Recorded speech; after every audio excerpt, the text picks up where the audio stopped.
Yang perlu kita jaga perasaan Allah, bukan perasaan makhluk. Kecuali perasaan makhluk ini memang Allah yang nyuruh. Kita jaga tuh perasaannya. Ihfazillah yahfazka. Kalau kita jaga perasaan Allah, kita gak pernah ngecewain Allah. Allah gak bakalan ngecewain kita, gak mungkin. Jadi kalau kita sering kecewa, ini karena kita sering ngecewain Allah juga. Aku tergantung prasangka hambaku kepadaku. Jadi jangan ngecewain Allah, ya Allah saya tidak akan mengecewakan engkau. Allah gak akan mungkin ngecewain kita. Mustahil. Manusia aja ada yang kayak gitu. Gak mau ngecewain kita karena kita gak pernah ngecewain dia. Dia jaga banget tuh nama baik kita atau amanah kita. Kepercayaan kita dia jaga banget. Apalagi Allah. Jaga Allah. Allah jaga kamu. Jaga Allah. Allah menyertaimu kemanapun kamu pergi.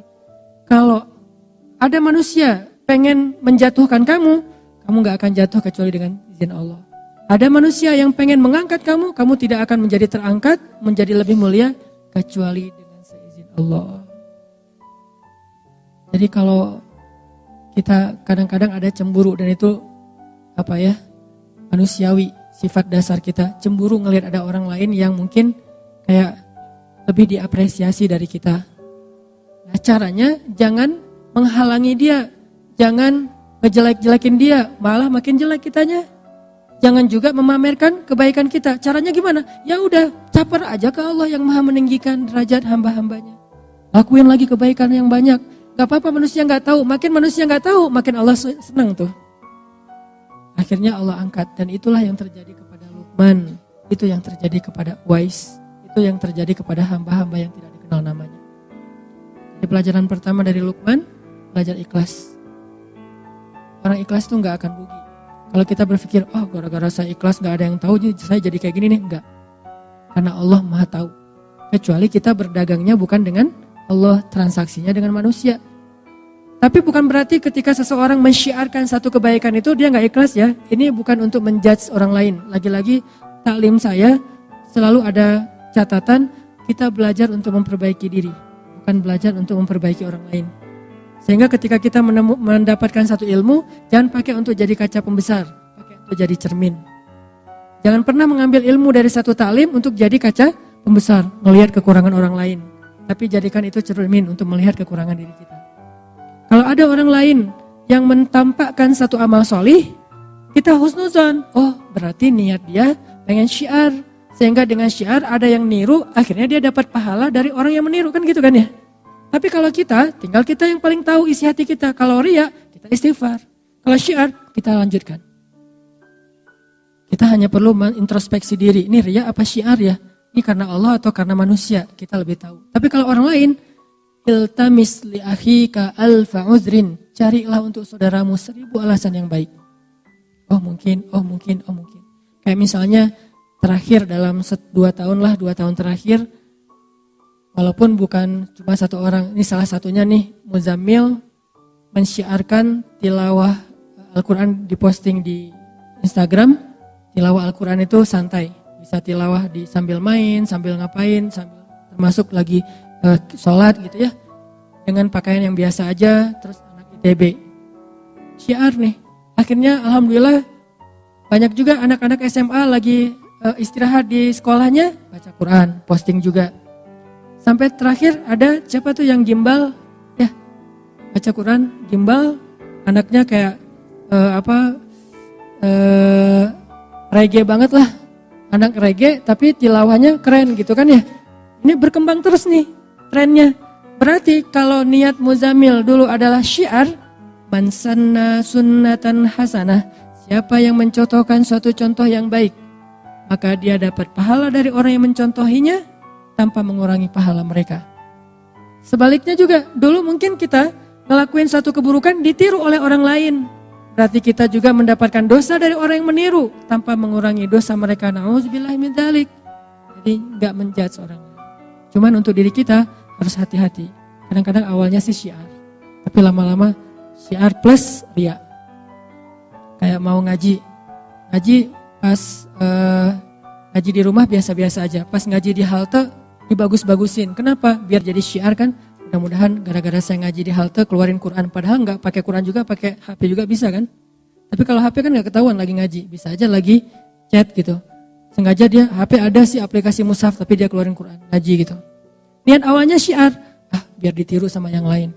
Ternyata orang-orang pada ngelihat ke arah dia, dibagus-bagusin bacaannya. Alhamdulillah nih, pas udah ditiru, rame orang yang kayak gitu. Halte-halte mulai banyak yang ngaji, dia ngomong dalam hatinya, ini gua yang pertama ngelakuin.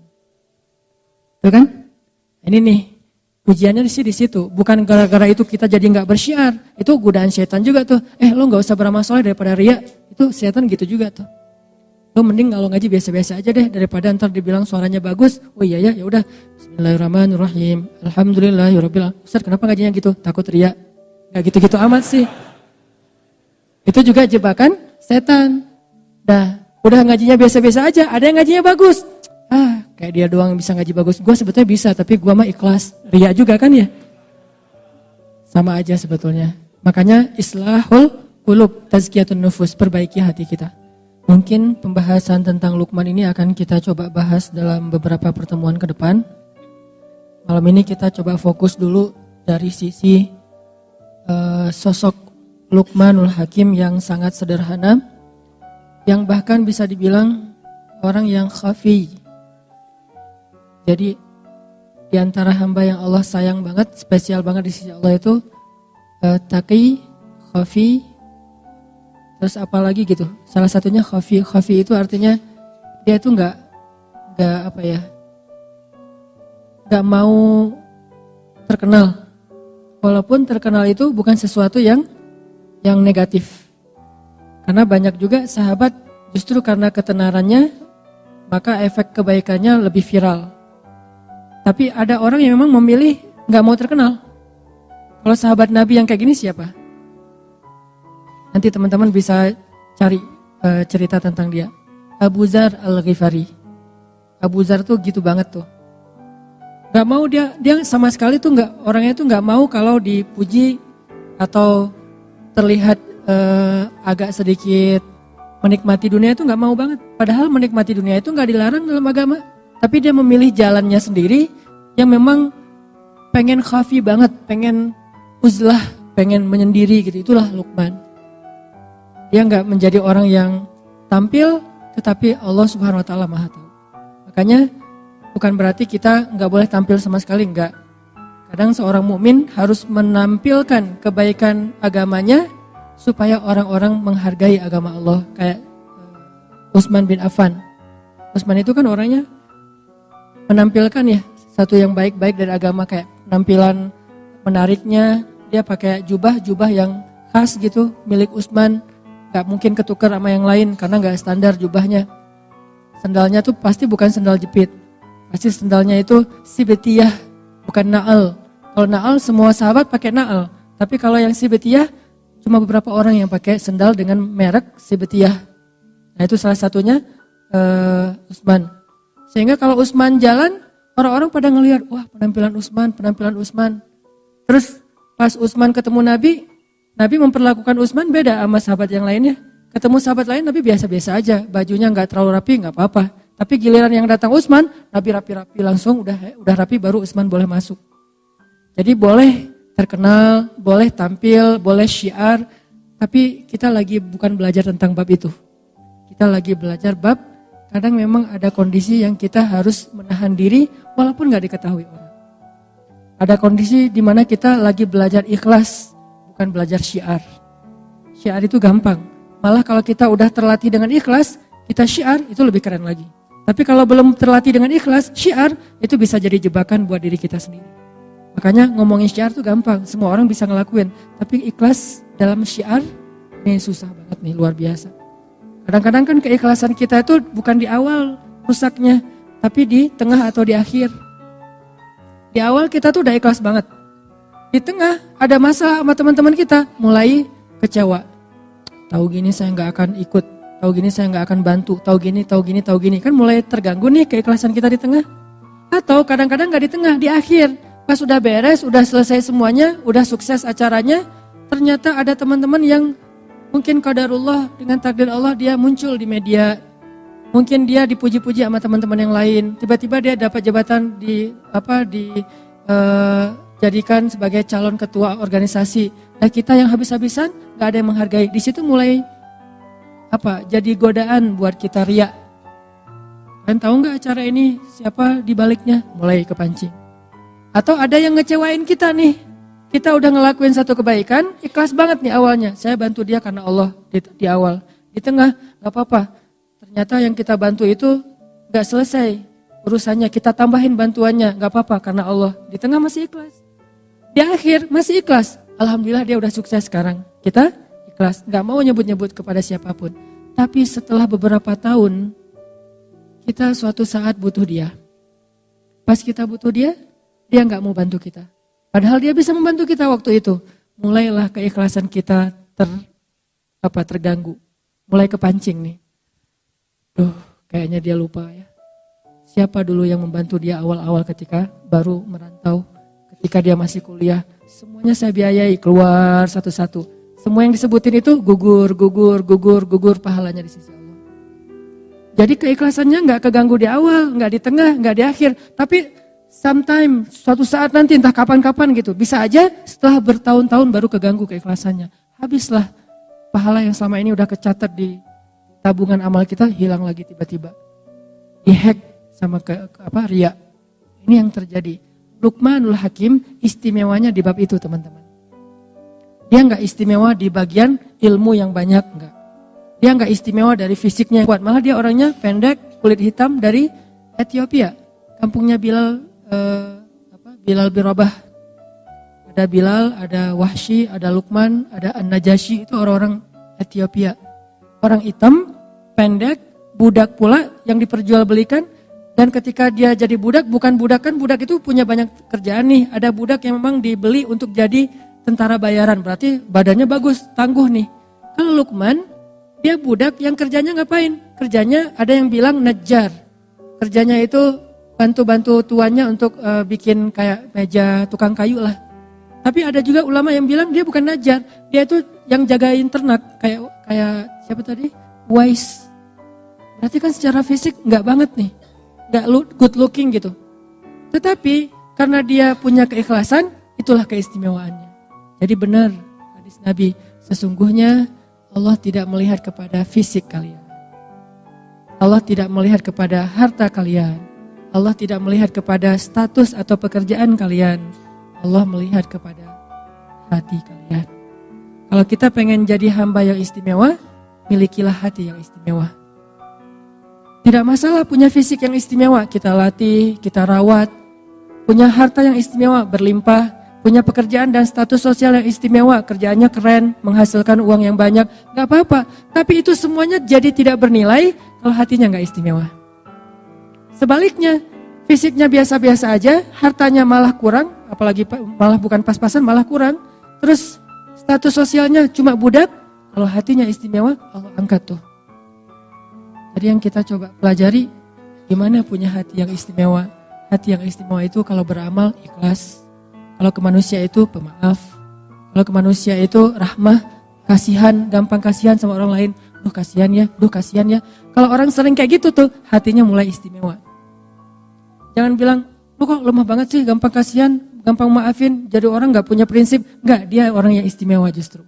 Yang susah maafin itu yang sebetulnya yang gak istimewa. Kalau dibilang, lu gampangan banget sih jadi orang, lu kok lemah banget sih jadi orang, mau aja digitu-gituin sama teman lu. Enggak, justru dia itu istimewa, punya hati yang spesial. Gampang kasihan sama orang lain, gampang gak tegaan, pengen ngasih ke orang lain itu lebih dari haknya. Wafa, milikilah hati yang istimewa. Toh di zaman Nabi juga ada sahabat yang kayak gitu banget tuh. Yang saya sering mention tentang beliau. Sahabat yang ibadahnya biasa-biasa aja. Cuma standar lah salat wajib, gak ada yang sunnah yang istimewa. Terus sedekahnya biasa-biasa aja. Cuman bahkan gak bisa berzakat karena bukan orang kaya. Jihad biasa-biasa aja, bukan mujahid yang keren kayak Khalid bin Walid. Terus keistimewaannya apa? Sampai Nabi bilang dia itu ahli surga. Kenapa? Karena dia hatinya bersih. Dia tuh gak pernah dengki sama orang lain. Saya pernah bawa umroh jamaah sekitar 30 orang satu rombongan. Macam-macam kan jamaah teh. Ada yang kaya raya umrohnya 3 bulan sekali. Ada yang setahun bisa umroh sampai 6 kali, sampai 7 kali gitu. Umroh kayak ke pasar baru. PT umroh. Lagi bete sama suami, daftar umroh. Gitu banget. Daftar umroh gara-gara bete sama suami. Saking kayaknya nih. Ada yang umrohnya tuh karena memang nabung sekian lama. Ada yang umrohnya itu diumrohin. Jadi kayak surprise banget, hadiah banget buat dia. Gak pernah kepikiran bisa umroh, bisa umroh. Dari sekian banyak jamaah, ada satu orang bapak-bapak yang menarik perhatian saya. Beliau baru pertama umroh, orang kampung di pelosok Garut apa Tasik gitu. Terus orangnya udah tua, petani. Setiap hari beliau kalau ke sawah, buruh tani bukan petani, buruh tani. Pergi ke sawah itu jaraknya 5 kilo, berarti pulang balik sehari 10 kilo setiap hari. Makanya tawafnya paling getol tuh. Yang lain tawaf sehari sekali, beliau bisa beberapa kali. Asal sholat jamaah tawaf. Nah ini bapak ini orangnya sederhana banget.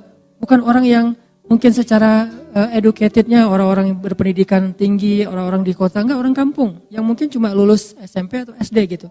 Bahasa Indonesia enggak bisa.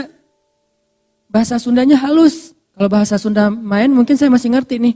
Bahasa Sundanya halus gitu. Sehingga diterjemahin sama istri saya. Bahasa Indonesia enggak bisa. Terus orangnya diem, senyum. Senyum tuh setiap hari.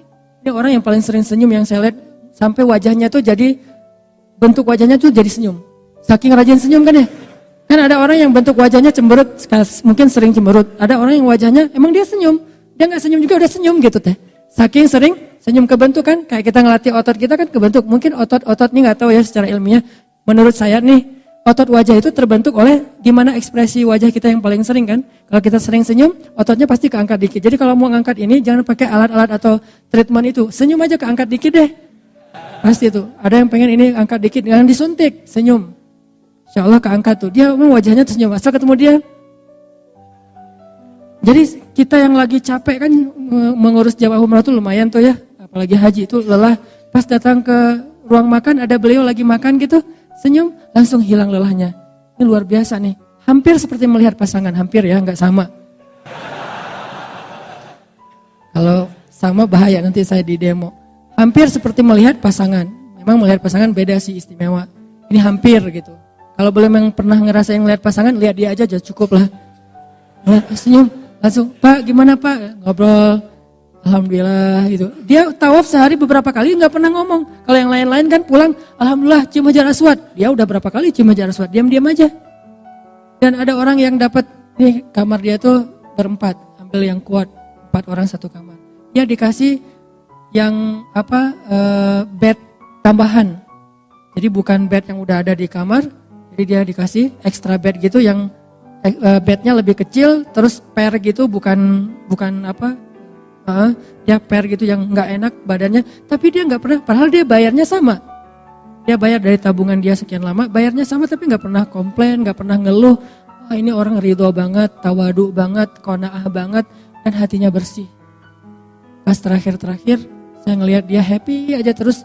Umrohnya sendiri, yang lain berpasangan semua kan, kecuali dia sendiri yang sendiri sama beberapa orang. Nggak banyak sih yang sendiri, tapi dia bisa dibilang sering ngeliat orang berduaan sama pasangannya, tawaf berdua, itikaf berdua kan. Umroh kalau berdua kan keren banget ya, tilawah. Bahkan di Masjidil Haram itu by the way ya, ada soft khusus untuk pasangan. Nggak tahu kan? Promo. Ada soft di Masjidil Haram ya, itu khusus buat couple. Kalau bukan pasangan gak boleh masuk ke area itu. Tanya, pasangan? Ya. Oh iya masuk. Kita bisa sholat di sebelah kita itu istri kita loh. Itu keren banget tuh. Gimana caranya? Emang dibikin soft tuh modelnya sampai di sebelah memang istri. Jadi kita sholat.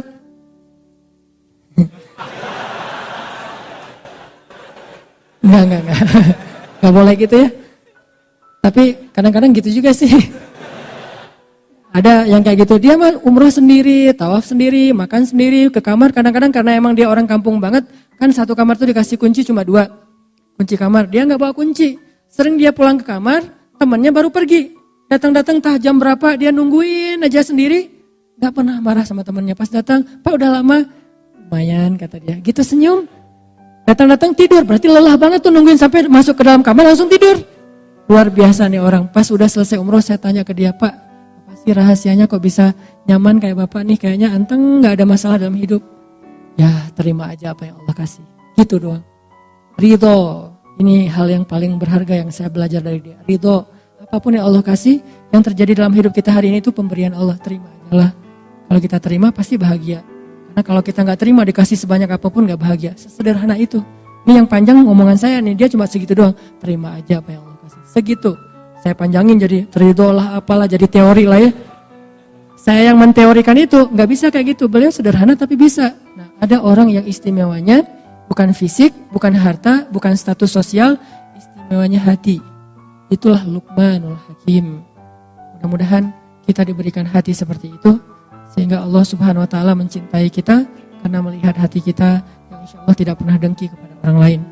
Gak pernah dengki kepada teman kita yang duluan ke pelaminan, biasa aja. Ini ada surat undangan, dia mau nikah, alhamdulillah. Ya, lama-lama diam-diam aja sih, tiba-tiba terjun dari jembatan. Gak ridho aja dengan kondisi yang orang lain dapat nikmat, dia yang paling bersyukur. Orang lain dapat musibah, dia yang sedih duluan. Ini orang luar biasa, hatinya bersih. Luqmanul